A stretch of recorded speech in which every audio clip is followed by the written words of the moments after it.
Welcome to Your Academic Success in 5. I'm Matt Lorenzen, the Academic Success Guru, and today I'm going to go over a series of three 5-minute videos on how to overcome procrastination. The first video, this video, is on time management and some really effective time management tools to make sure you get your work done, manage your time productively, and still have time left for fun.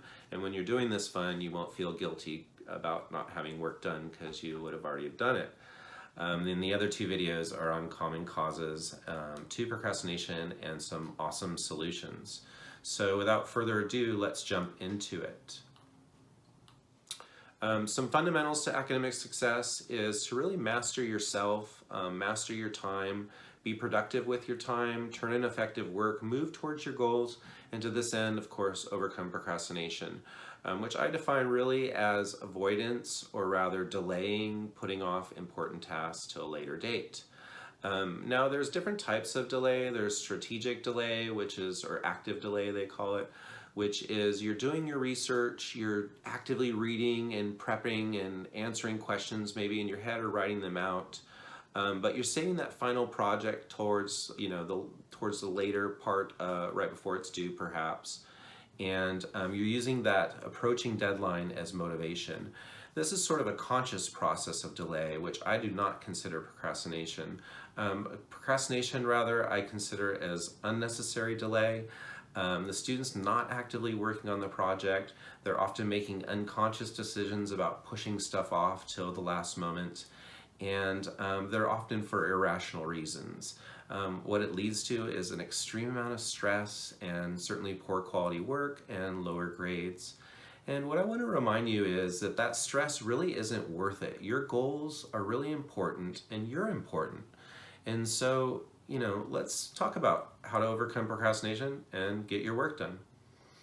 So in terms of time management, I consider time management really about effective organization and prioritizing. Prioritizing your actions and what you need to do to make sure you get your important work done. It's also about scheduling and planning out your day so that you can make sure that you have time enough to get those important things done. In terms of time management, there really are two really super effective tools. Using the planner or calendar, and then also to-do lists. In terms of a planner, you'll want to purchase a planner that has both a month-in-view calendar as well as a week-in-view, or a month-at-a-glance and week-at-a-glance calendar. With the month-at-a-glance, you're going to want to put in all of your homework assignment due dates, your exam due dates. You can take your syllabus from at the beginning of the semester and enter all of your due dates. The reason why you'll want to enter them in a month-in-view calendar is because it will enable you to look up ahead. Instead of just focusing on the week with the week-in-view, you're going to get this at-a-glance view of upcoming weeks ahead, and that's really going to enable you to plan better.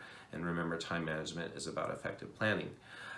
In terms of the week-in-view, this is really how you're going to schedule your day-to-day waking life. And so what you want to do to keep on track and keep focus is to really create blocks of time for what you want to do and schedule your day.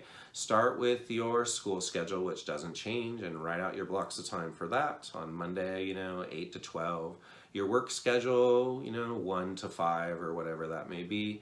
And then what you're going to do is not just write out your school and work schedule, but also blocks of time for studying. Super important, and that's what a lot of people kind of forget about. In terms of homework scheduling guidelines, you're wondering, well, how many blocks of time, how many hours should I schedule? Well, try not to should on yourself, remember, but what we highly recommend in terms of effective students is to follow this 2-to-1 guideline, and that is to study for 2 hours for every hour of class. So if you're in a class for 3 hours, for example, per week, you'll want to study for 6 hours of studying per week. In terms of a couple other recommendations, you'll want to try and minimize the distractions in your study environment, and what that means is to turn off your cell phone, and oftentimes try and make it so you are not subject to people's persuasions and in social influence. For example, study at school before you go home. This enables you to to just not have to bow down to peer pressure. If you really want to go surfing and your friends are like, let's go surfing, but you know it's better for you to study and stick to your regular study schedule, and then reward yourself with hard work with some surfing when you have some free time or something like that.